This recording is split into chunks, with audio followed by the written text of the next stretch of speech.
Hello! Ayan! Good evening to everyone! Ayan! Magandang gabi, magandang umaga sa inyong lahat. Sa mampanig kayo ng mundo naroroon. Ayan, mga kasari on the spot jackpot. At gabi na po dito sa amin sa Bahrain. Ayan, at day off ko ngayon. April 15, ayan, quincenas, ika nga. O sa mga sumahod dyan, baka naman pwedeng makaambun dyan. Ayan, natural po at walang filter ang aking video for today. Ayan, baka kasi hindi nyo ako makilala pag uwi ko ng Pilipinas. Makinis ang mukha pag sa video. Ayan, yan po yung natural na camera. So ngayon po ang mga kasari-sari on the spot jackpot ay gusto ko kayong kumustahin kung okay ba kayo na sa pag nagdaang mahal na araw, kung kayo ba ay tapos na ang magbakbak ang mga sunburn. Ayan. So ngayon ay gabi na po dito at kailangan ko magluto ng minatamis kasi nga 15 ngayon. Kailangan na ngayon ng sweet. Ayan. Para sa may mga diabetes, ayan, magtiis muna po kayo sa mga pagkaparaanan na hindi nakakataas ng sugar. Moderate lang po. So ayan, at ako meron na ditong minasa na glutinous rice. Konti lang naman po yung lulutuin ko. Hindi po siya marami. Tapos meron akong ginayat na saging. Ayan, kaunti lang nito. At ito naman po ang gabi. Tapos meron dito akong jackfruit. Ayan, ito po ay langka.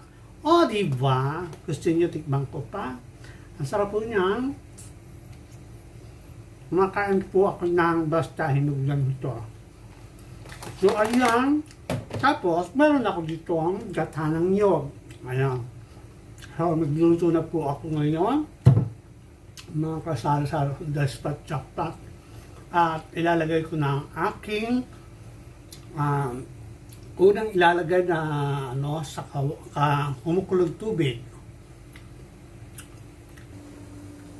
So ayan, at ilalagay na natin ang ating jackfruit sa kumukulong tubig.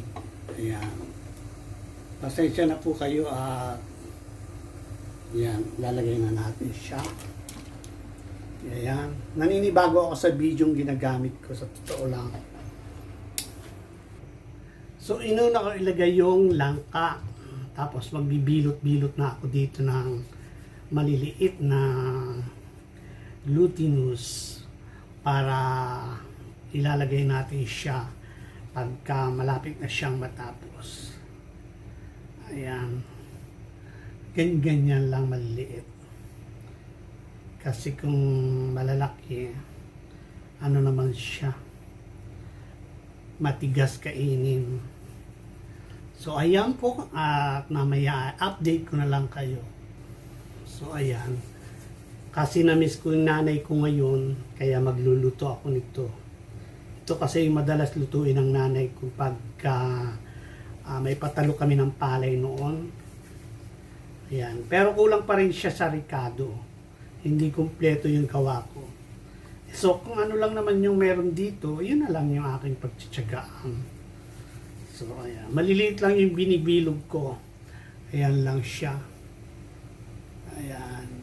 Kasi kung malalaki naman, hindi magandang kainin.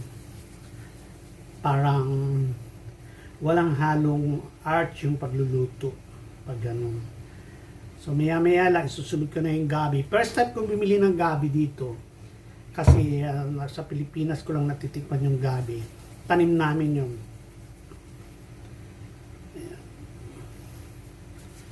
So ayan, at update ko kay mamaya. Mamaya ilalagay ko na yung ilalagay ko lang yung matagal lutuin. So ilalagay ko na ang gabi maya lang.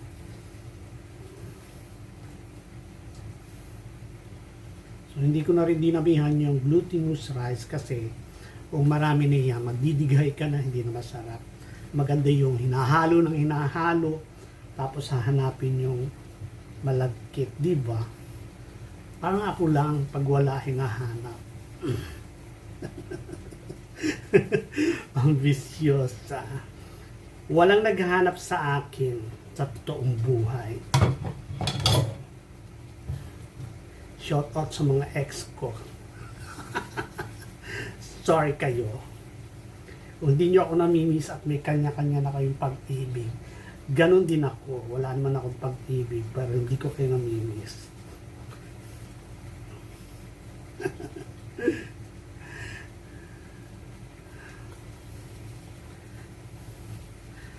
Expire na ang lola nyo. Ayan. So, ayan.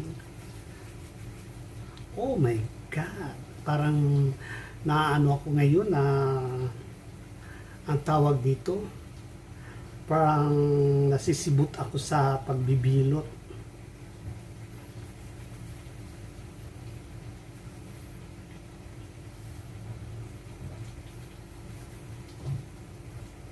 Pero pag nilakihan mo naman, hindi siya masarap. So, ayan, marami na ako nagagawa. Ayan. So, ayan, at ilalagay naman natin na ang saging ngayon. So, ayan na, natapos na ako bilog-bilog. Ayan, maliliit lang po siya. Masyado lang malapit sa camera. Tapos, ayan. So, hintayin lang nating maluto yung ating gabi at saka saging. At atin ang ilalagay ang glutinous. So, ayan ang ating ginataan na bilo-bilo. Ayan. So, hintayin lang natin lumitaw yung ating palitaw. Ayan. Pasensya na po kayo dun sa pader. Kasi napagtalsikan niya ng mga pinagprituhan ng crispy pata. O, diba? Pag may time na ulit kami maglinis. Okay, update ko kayo mamaya. So, ayan na po ang ating pinalatok. At malapit na siyang maluto. Ang sarap-sarap po niyan. Oh. So, ayan mga kasari-sari on the spot jackpot. Ang tsaka-tsaka ko. So, ayan po. At natapos na ako magluto ng ginataang bilo-bilo. So, ito try natin tikman. Kukuha ko na niluto ko. So, ayan. At ito try natin. Ayan po siya. Hindi po ako kumuha ng marami kasi masarap kung medyo malamig na. Pero titikman ko hindi siya. Tikman ko po kung okay na yung lasa ba.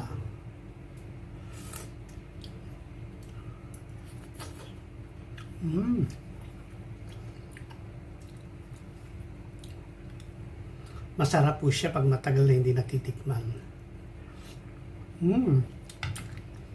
Ang lambot-lambot din ang glutinous rice. So maya-maya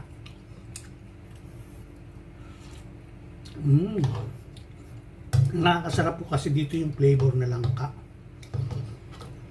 Kasi nakabili po ako ng langka yung hindi masyadong makapal yung kalong. So, nag-decide ako na magluto na lang nito.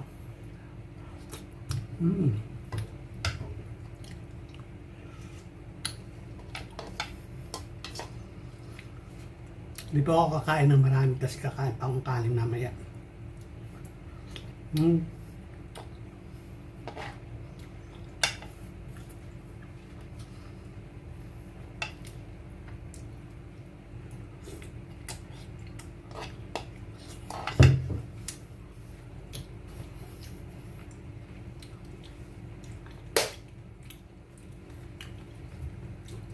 So ayan mga kasari-sari on the spot jackpot. Hanggang dito lang po ang aking video.